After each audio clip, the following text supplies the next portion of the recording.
Alors moi, en fait, j'étais étudiante en histoire-géographie et j'ai voulu faire cette marche parce qu'on étudie beaucoup de problématiques mondiales, de problèmes géopolitiques, de conflits sur Terre.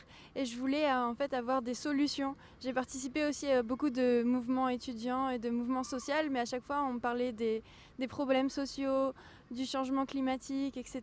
Mais on ne parlait pas des solutions concrètes qu'on pouvait nous appliquer en tant que citoyens sur le terrain. Et cette marche de Delhi à Genève, Djejagat, proposait justement de rencontrer les acteurs locaux, les activistes, les travailleurs sociaux, qui n'ont pas fait de grandes études ou qui ne sont pas élus aux Nations Unies, mais qui ont réussi dans leur localité, dans leur village, à mettre en place un système en accord avec le développement durable et les objectifs de développement durable et pour protéger les citoyens de leur village. On a décidé de partir le 2 octobre 2019 parce que c'est les 150 ans de Gandhi et on voulait apporter les idées de non-violence de Gandhi pour remplir les objectifs de développement durable des Nations Unies.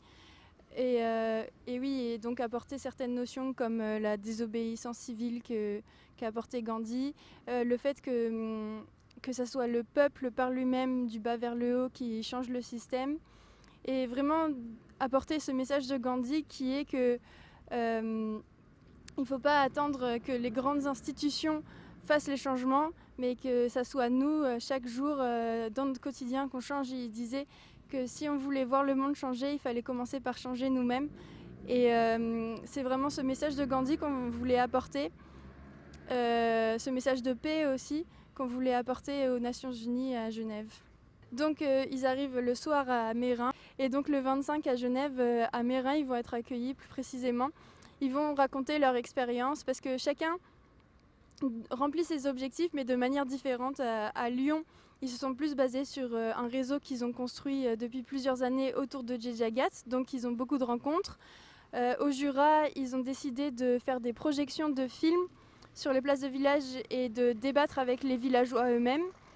Et Saint-Antoine, par exemple, ils se sont basés plus sur la méthode de la marche de la décroissance, c'est-à-dire sonner chez les gens et parler avec eux directement, ce qui est même peut-être plus fort pour sensibiliser les personnes à travers une discussion que